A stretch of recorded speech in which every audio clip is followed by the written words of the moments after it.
warahmatullahi wabarakatuh. Kami dari kelompok 5 akan mempresentasikan makalah kami yang berjudul Kepemimpinan dan Manajemen.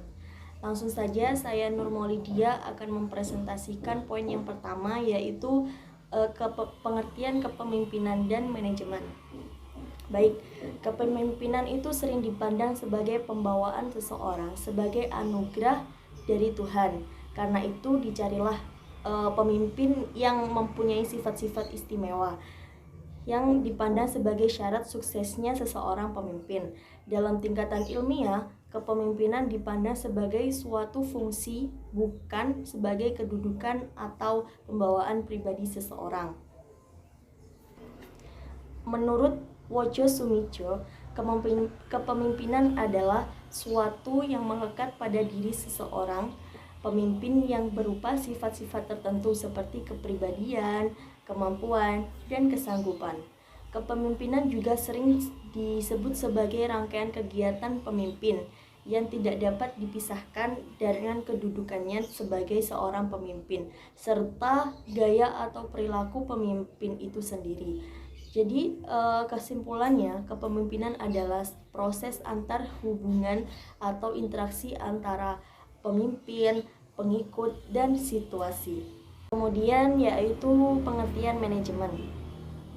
Manajemen adalah ilmu dan seni yang mengatur proses pemanfaatan sumber daya manusia dan sumber daya lainnya secara efektif dan efisien untuk mencapai tujuan tertentu. Sekian, selanjutnya akan dipresentasikan oleh teman saya. Poin yang kedua yaitu bentuk-bentuk gaya kepemimpinan.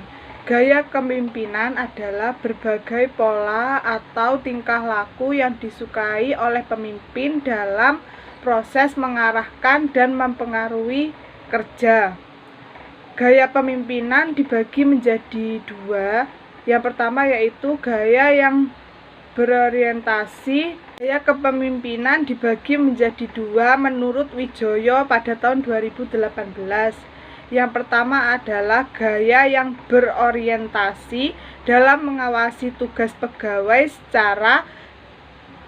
secara ketentukan untuk memastikan tugas dilaksanakan dengan cara yang memuaskan atau dengan cara yang sangat baik. Dan yang kedua, gaya itu berorientasi pada pegawai lain, menekankan pada motivasi ketimbang mengendalikan bawahan. Oke, bismillahirrahmanirrahim. Assalamualaikum warahmatullahi wabarakatuh. Baiklah, saya Indah Puji Lestari akan melanjutkan presentasi dari teman saya. Di sini saya kebagian pada poin ketiga, yakni fungsi manajemen. Adapun macam-macam fungsi manajemen terbagi menjadi berikut.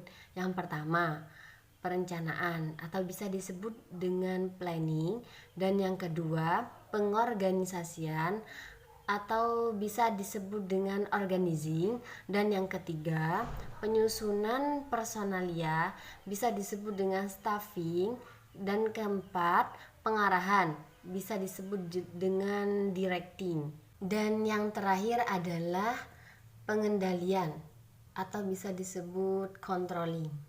Selanjutnya poin keempat, yakni perbedaan kepemimpinan dan manajemen. Pada dasarnya, orang yang saat mendengarkan kata manajemen selalu mempunyai pandangan yang berkaitan dengan kata-kata efisien, perencanaan, kontrol, dan konsistensi. Sementara itu, kepemimpinan dikaitkan dengan kata-kata pengambilan, risiko, dinamis, dan kreatif. Para pemimpin dituntut untuk melakukan hal-hal yang benar, dan sebaliknya, para manajer dituntut melakukan hal-hal yang tepat. Perbedaan daripada kepemimpinan dan manajemen antara lain menurut Wijoyo tahun 2018, yakni kepemimpinan mempunyai makna mampu memengaruhi orang lain berdasarkan keteladanan. Basis dan dasarnya yakni kepercayaan. Intinya menginspirasi seseorang. Powernya memengaruhi. Fokusnya pada mengharapkan perubahan, dan strateginya proaktif. Formulasi, kebijakan, dan petunjuk. perspektifnya, leadership membutuhkan wawasan jauh ke depan yang baik dan menguntungkan.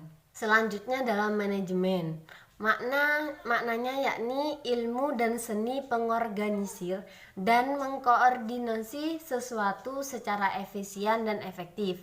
Basis dasarnya manajemen yakni pengawasan. Intinya mengelola kegiatan pekerjaan. Powernya peraturan dan undang-undang. Fokus pada menciptakan keteraturan kerja. Strateginya yakni reaktif, beda sama kepemimpinan.